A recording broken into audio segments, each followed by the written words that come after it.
eating a lot of junk food is? But, isn't it? And talking for hours and hours and hours on the phone is? But the list is endless. The list is endless. So first, very often, we don't even understand the difference between the two. Sometimes we think that which is pleasant is actually good. And that which is good is unpleasant. So what happens is we are not able to make this discrimination. The path of pleasant is tread by maturity, because it gives you instant joy. You understand? Instant. It gives you that. The path of good is not always instant joy. It's difficult. Not many people. A lot of your friends must be telling you, what? You want to go for a camp this time of the year to Shimla for what? Are you crazy? You understand? They will think it's crazy. The majority of them is going to think that you all are all crazy. But you know, it's the best thing that you're doing for yourself.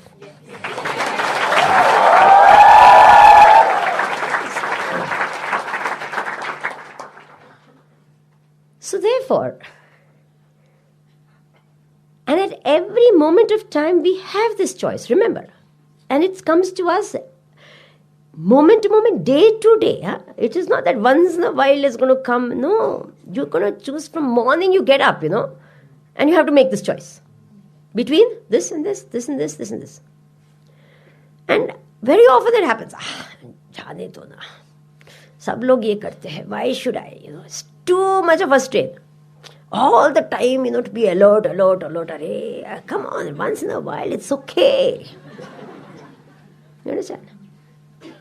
So this is a very difficult thing. There is this very famous poem, two paths diverged in the woods, and I chose the one less traveled, and that has made all the difference. So the path that is trod by the majority is the path of pleasant. Majority will only choose the path of pleasant because shortcut, quick results, instant joy. Whether it's long lasting or not, it's instant. It's available right there. And the other is very difficult. Lots of obstacles. It's not, majority will not support you. They might condemn you. So therefore, it's strenuous sometimes. And sometimes it seems that you're walking alone. But, believe me, at the end, it's good for you. So therefore, this Shreya, Preya, Vivek again is very, very important. Okay? And we have to do it. If we don't do it, animals can't do it. Then there's another one which is called Dharma, Adharma, Vivek. The path of the righteous and the unrighteous. Now, see, to kill is bad. Everyone knows. Who doesn't know this? You don't have to big brains to know that. Everyone knows that. Yes, to steal is bad. Everyone knows. That's adharma, okay. But sometimes adharma is thought to be dharma, and dharma is, this discrimination doesn't come so easily. I remember an incident that someone told me. They went to someone's house, and the grandfather was playing with the grandchild. They were playing a game. And the grandchild was winning. So the guest told the grandchild, your grandfather is purposely allowing you to win. And this grandchild said, no, I am winning. He is losing. He's not allowing me to win. I am actually winning. He says, how come you're so confident about this? He's saying, when daddy bought me this game, I didn't tell half the rules to grandfather. I didn't even tell him half the rules, so he doesn't know, and therefore he keeps losing. And I keep winning. Now, the parents laughed and said, Jo, ketlo smart che. Now, what happened? Here is this child he's doing something which is called cheating. The father could have just said that, my dear, you may be winning, but that's called cheating. You understand? Now, if he doesn't get that, he gets this thing in his head that when you cheat, first of all, it's fine to cheat. And it's fine to cheat your near and dear ones. And when you cheat, your parents will congratulate you and say, "Ketlo smart." You get it? Now, this is all adharma.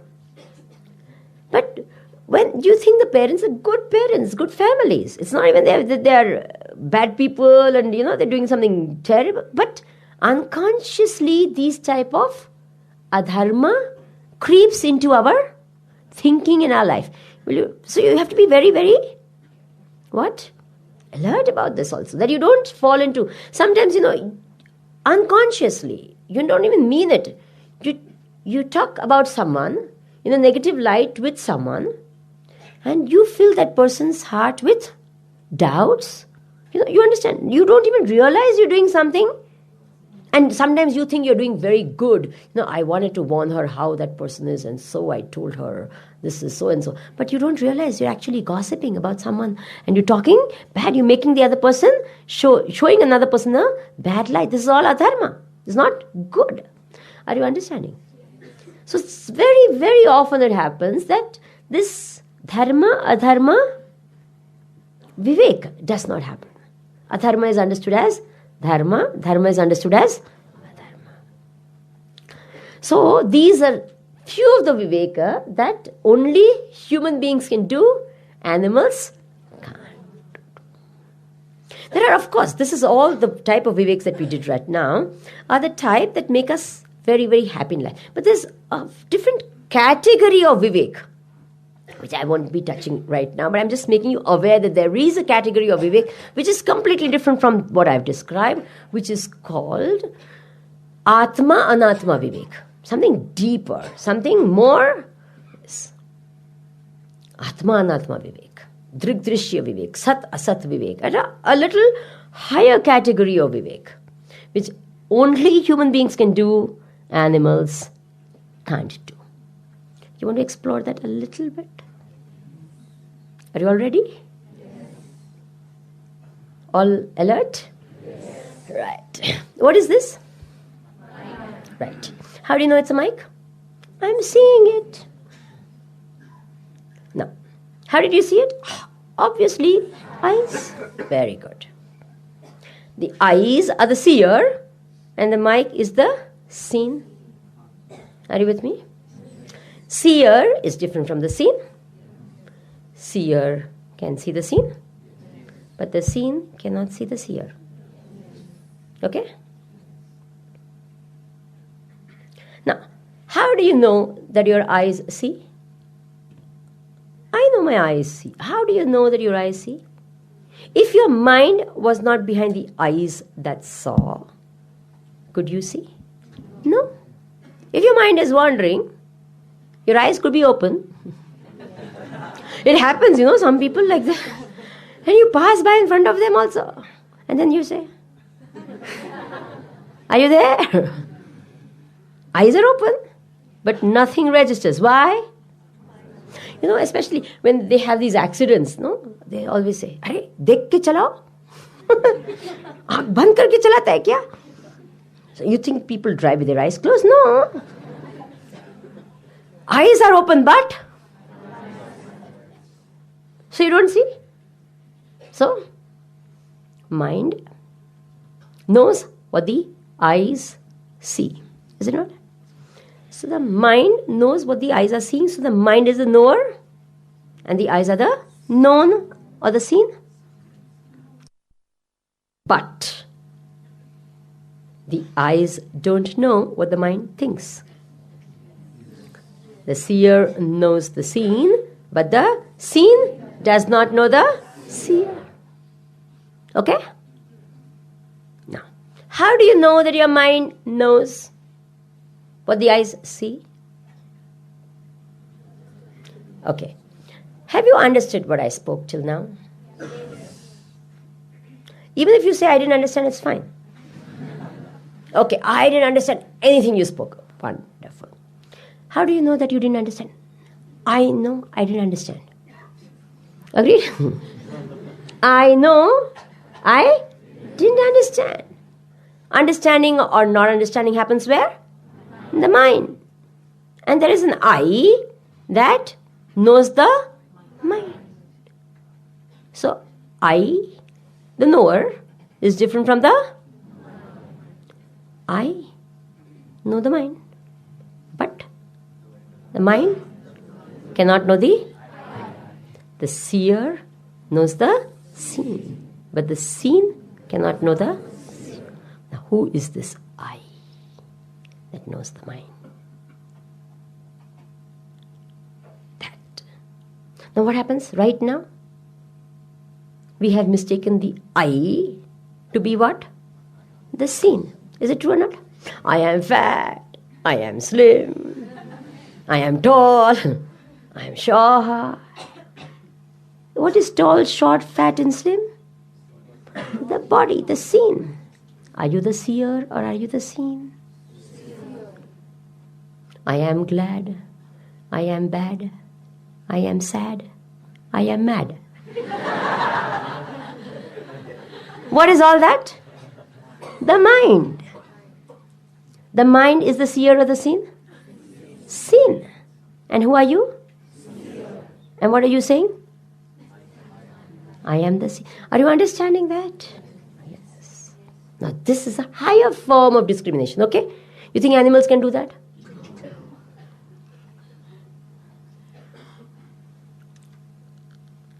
Now, when we say we are human beings, don't you think you and I must develop to the full extent that a human being is? It's possible for a human being to develop, right? By doing the type of things that no other being can do. Right? And what's going to help you? One of the faculty that's going to help you is this power of discrimination. The power of discrimination in things like sadhan, sadhya vivek, adharma, dharma vivek, etc. are the ones that help you to lead a good, nice, noble life. And the vivek like atma, anatma vivek, drisya vivek help you to get liberated from the cycle of birth and death. Have you got it? Both the levels. One is helps you to live a beautiful life here, and the other helps you to get out, liberate you, take you out of all this. Now, do you have any questions? Before you have questions, does anyone have any questions about Gegepugang? You don't have any questions about Gegepugang?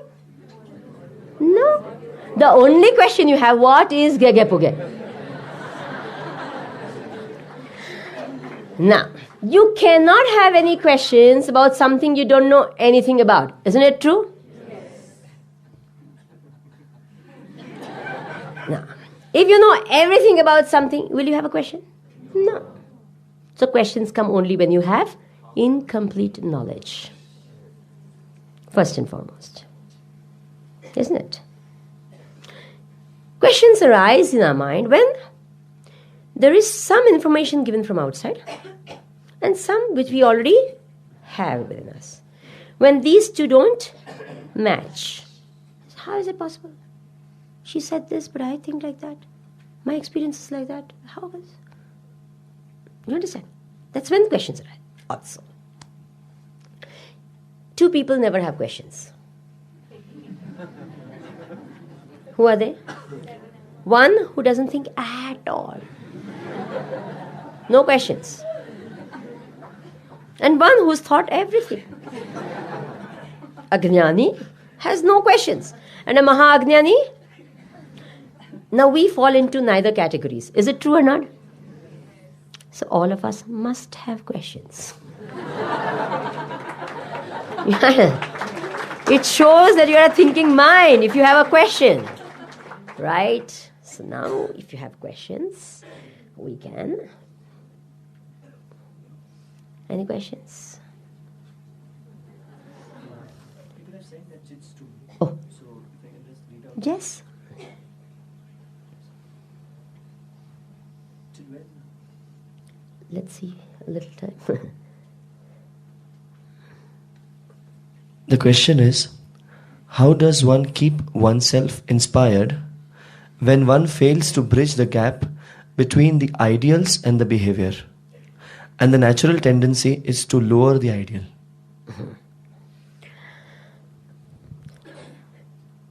You know, when your thought is on someone or something or a cause which is very great, then you are not important. That cause becomes important. And then that cause becomes a continuous source of inspiration. See, when you keep looking at yourself now, then you feel miserable and, oh, I'm like that, I can't do this, this is all limitations and limitations and limitations is all you see. Isn't it true? But when you see the cause, when you see the goal, when you see something inspiring, oh, so what? You understand? You know, when Ramji had to build this bridge, everyone said, we'll join in. All the monkeys, they took whatever little bit they could, and then all the stones and everything. And this small little squirrel, and it kept coming, and all the monkeys said, get out from the way. We'll crush you, and you come in the way now. And Ramchandra says, no, let her. What can she do? She says, no. You have these big, big gaps and big, big boulders that you carry. She fills in that gaps with the small pebbles that she carries and puts there. Now, the squirrel looks at itself, it's only full of limitations, isn't it true? All what a small, little, insignificant nothing. And the task is like so big. What can it do? But when it looks at Ramji, when it looks at all this wonderful work that is, then it doesn't mind. He's saying, it doesn't matter. I'll do my little job. And if he is so happy. And Bhagwan, all the rest were there doing all those big. Jambavan was the architect and the engineer, and all of them got their own congratulations and all that stuff. But the squirrel got the maximum blessing. Isn't it true? Bhagwan took it in his hand. And that's how those, those marks on the squirrel. Bhagwan said, oh, my dear, you were so important in this whole bridge. Most important.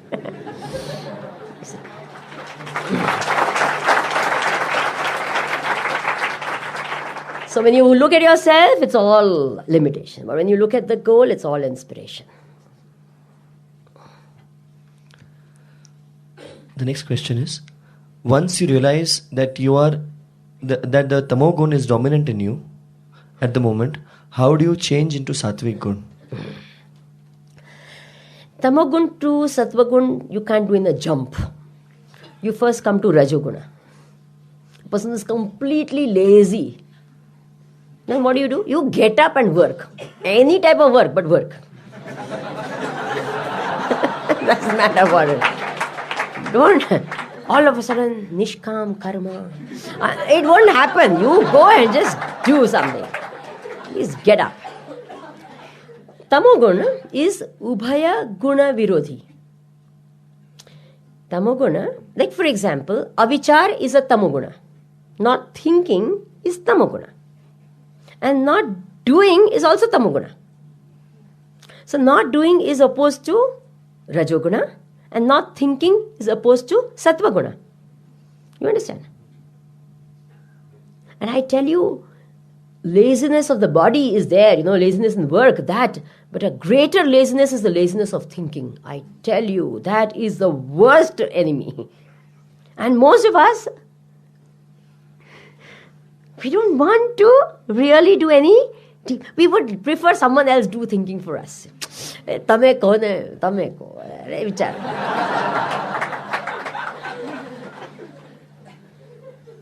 And Gurudev always used to say, he would say that an inquiring mind is the best spiritual mind. You think. He would always keep saying, you think. He would make us think. And then just his typical style, he had a long beard. And he would say, the longer the beard, the greater the suspicion you should have. So don't take whatever I say. You think about it, question, So that is very, very important because we become lazy. And believe me, you cannot live other people's values and thoughts. You can only live your own individual values and thoughts. However great my guru may be, I can't live his values. I can live only my values. So therefore, they have to become my thoughts, my values, my convictions. You get the point? And that is why we can't be lazy about, because they have to make it into my conviction. So, first of all, to recognize that you're lazy is a big thing. Recognize it. Oh yeah. Then you say, I have to do something about it. I'm going to say a statement. Please note it's a very important statement. Gurudev used to say this statement. He used to say, knowing is not doing, doing is doing. Will you remember this statement? Knowing is not doing, doing is doing. And most of us feel very happy. I know what's good for me. I know, but I don't do it. I know I'm lazy. So what are you going to do about it? I know. So get up now and do something. I know everything what's good for me and I know everything what I should be doing, but I don't do it. What's the use? So knowing is not doing. Doing is doing. That is important. Can you please elaborate on the difference between motivation and inspiration? Motivation is mostly in terms of material gains. Motivation is mostly in terms of going ahead in terms of your day-to-day living, where supposing I have an exam and I'm feeling that I won't be able to do well in it and all, and so someone says, hey, don't worry, you'll do well, my wishes are with you and you will definitely do. Or you feel, that after some time you just run out of energy for something, and then someone says, no, it's just a little bit more. When you climb, and then this, abhi aayega, abhi. Thoda. And then the thoda is like very long, but then still you feel good. Thoda hai. And you start working. This is called motivation, to get you in your life. This is called motivation. But inspiration is something where it's not just a material thing. It's something which is of your inner heart, and it's a transforming thing. It sort of takes you in a higher plane, something ennobling, something which is of a higher category. And that's the inspiration. Great works of art and all are all inspired action, isn't it? Most of the people who do these masterpieces, they say, I didn't do it, it just happened. Something someone did, someone took over, so to speak, and that just came out. I don't know how it happened, but it just happened. So that's called inspiration. Motivation is to take you ahead in life, to when you're feeling a little low and someone comes and, gives you a nice talk or just gives you a hug also and says, I'm feeling better, okay, So that's motivation, but inspiration is something completely different. Yes. As you said, that the mind should not be too loose, not too tight, but just right. How can we make sure what we are doing is just right? I think all of us know. All of us know at all times what is right for us. As I told you, the intellect in you tells you that this is right, this is not so right, this is a little... what do you feel at the end of it? Do you feel... you go to a typical party, you dance over there, and you dance over here. Is there a difference? Yes. That tires you. And at the end of it, you come home like, isn't it? And you dance over here, and what happens? You've understood the difference now. You don't need someone else to tell you that. This is a sattvic, and that is rajasic. You get it? I remember when we used to have in the ashram in Ahmedabad, we used to have Garba Ras. A lot of youngsters used to come like you. And we would have, this. They say that we would dance other places and we would dance in the ashram. The same Garba Ras that we're doing in the ashram and we're doing somewhere else. This is so different. It's so different. And, I would say, okay, 12 o'clock, finish. The Garba show is over. And there we would go on for 4 in the night. But they say 12 o'clock, that just the 2-3 hours we do here is so much more fulfilling than the whole 9 days that we do anywhere else. You all know the difference. So that is called sattvic and rajasic. The joy of laziness, we all know. The joy of pani puri, we all know. And the joy of satsang, we all know.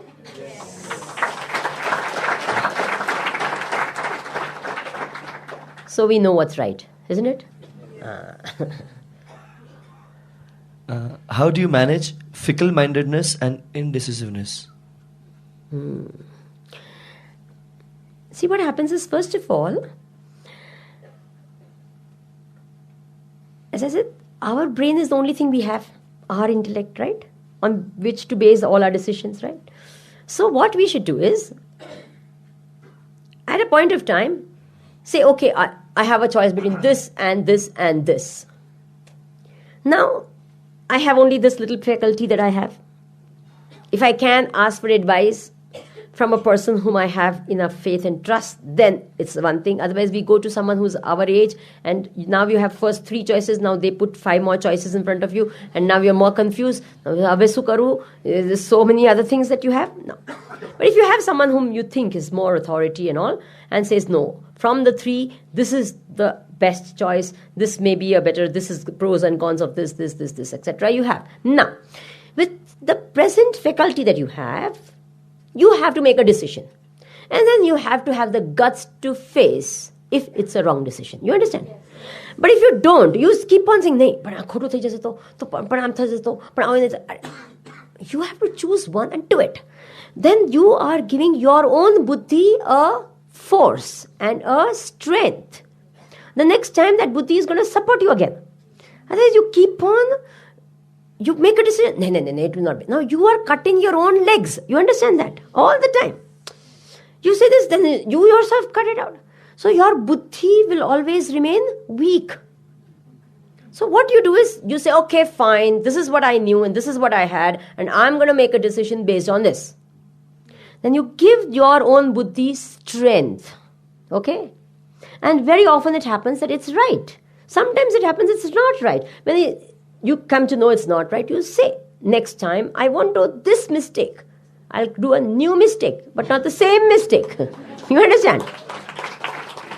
So give your buddhi the chance to choose without, cutting out its leg, so to speak.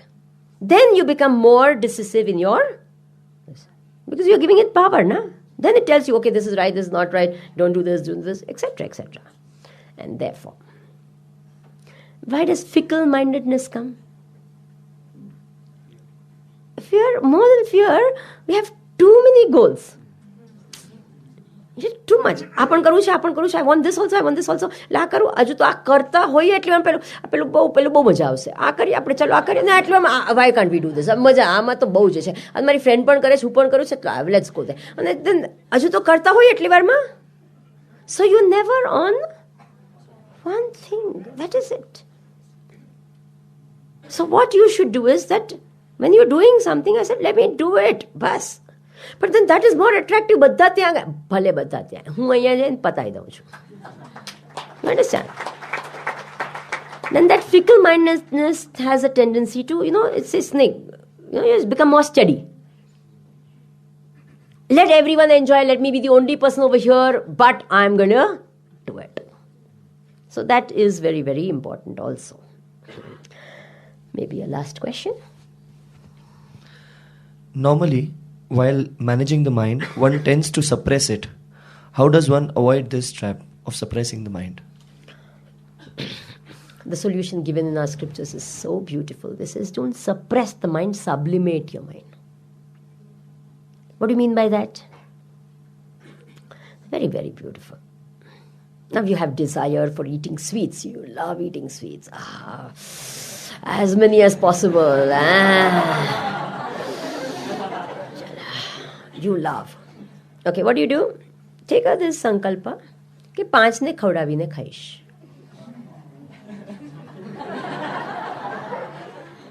પણ ધ્યાન રાખજો, આમાં એક વાર એક જગ્યાએ એમ કંઈક વાત કરીને તો someone said કે સ્વામીજી મને છે ને સિગરેટ પીવાનું બહુ મન થાય, 5 ને પીવડાવીને પીવું.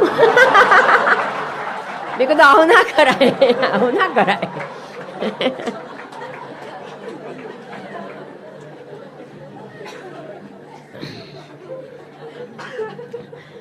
So another thing is, when your desire is for a higher, for example, if you see, there is the Vallabhacharya Sampradaya, Pushti Marga, you must have heard of them. So they always, whatever they do it for the sake of Bhagwan, right? So એની માટે છે ને પુષ્ટિ માર્ગના લોકોને ત્યાં જમવાનું બહુ superb હોય, બહુ જ ફાઇન હોય. શું કરવા? કારણ કે they are all making it for the sake of Bhagwan. એટલે all the thing, and they make it with so much of love and care. ખાવું હોય પોતે, પણ they are making it for Bhagwan. ભગવાનને લાડુડી બહુ ભાવે. હવે કોને ખબર પડી? પણ મને બહુ ભાવે છે લાડુ.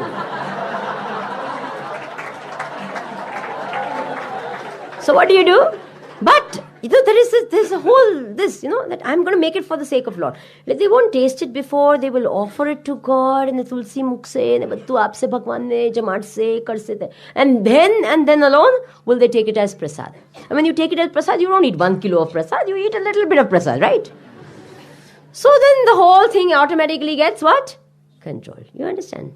And instead of sweet corn, naughty corn, and then one day, wow, you just go hang. So suppression is no solution. Sublimation is the solution.